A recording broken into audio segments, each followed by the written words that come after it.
bonjour la famille, bonjour à tous. Ndé grand-père Carlo Bara, la vie c'est un choix. Donc attends, tu vis pendant pas si ça me te prend à Rosane Sengo pour y avoir de base. Bible mina biso soit toujours joyeux. Tout ça là quand m'a commis pour Sanzambe m'a appelé. Donc des fois partir sur le bas Sanzambe Congo m'a appelé. Donc tout ça a wana kimbanteke. Nzela e beba mais soit disant to voter avec député. To voter avec député la kimbanteke ba mutalo belanzela kimbanteke azate. Ce que comme la polo ba oluka batakimbanteke ba kecha bango poa.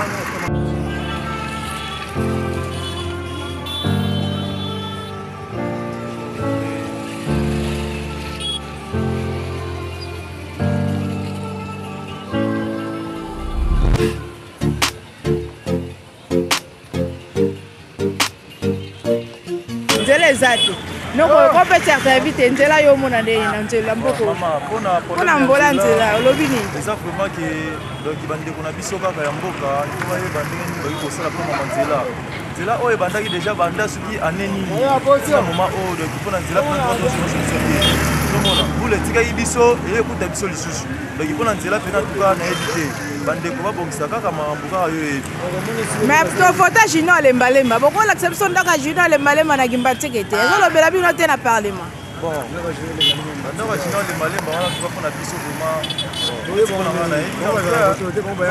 biso to ya bon ba ya ka to fota ka bango mais pona ma mususu bon pona bango etala na bango te siko nzela ngo pona yo ba sala ba ko banaka ngo kanga timbule zo beta boye ku fa de maso déjà pona nzela o neza bango depuis 2000 2022 non quoi pour la problème nzela depuis 2022 non quoi 2022 style to côté 2023 solution T 2024 solution T kani de sous côté 2025 dino le mbalemba ozo ba voir na koto yo obenga bana kimbanteke ba voter yo bana kimbanteke ba voter yo mais ti lelo to ozo suite ata na parlement o lobela nzela te peuple azo le nzela ezate nzela katani bat ba komo sukara kwa koma simata kimbanteke azo sukara na au quitte d'arrêt.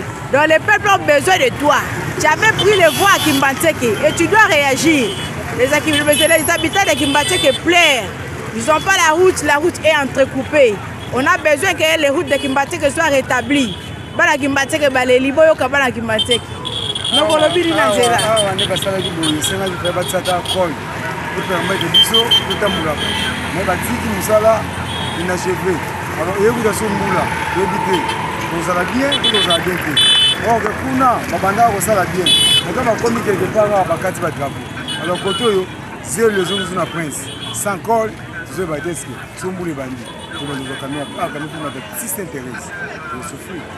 Et okani. Donc la sabino nzela ndebe ba makasi ya koleka. Donc nzela ya kobeba ozwa idée. Oh sans la route comment les gens vont se déplacer? Nous avons besoin de nzela bonga. Oh nzela kimbanteke donc comme ati cimetière Kimbanteke c'est tout un problème.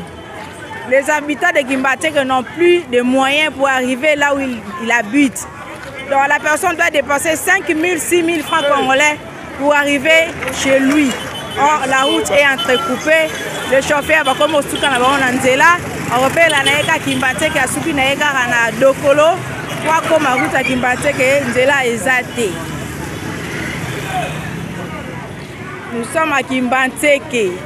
Ça c'est la route de Kimbanteke. Regarde comment les véhicules sont en train de traverser.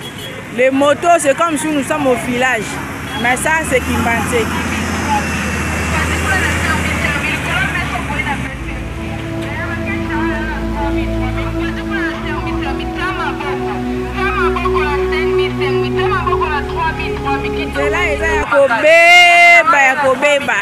Les habitants de Kimbanteke pleurent. Les habitants de Kimbanteke pleurent. Les députés de Kimbanteke ne parlent même pas. Nzela eza kobeba. Nzela eza kobeba donc c'est tout un problème. On n'est pas pendant la période de pluie, hein. Nous sommes pendant la saison sèche. Mais regarde comment l'eau est stagnée. L'eau est stagnée parce que la route est entrecoupée.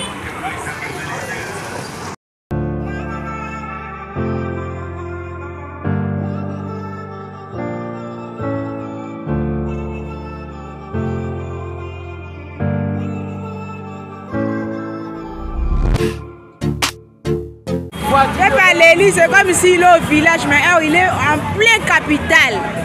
en plein capitale dans Amemi Koli boyoki alobi Amemi Koli Amemi Koli pour transport moyen comme musika ezate nzela ezate ba chauffeur baleli nzela ezate kimpateke nzela ezate vraiment tane ba chauffeur ba ka a pour nzela ezate opeleli boya bomsela biso nzela ezate. Il n'y a pas la route, les chauffeurs sont obligés d'arrêter même pas là où ils voulaient pour s'arrêter. C'est pas arrivé à la destination, le chauffeur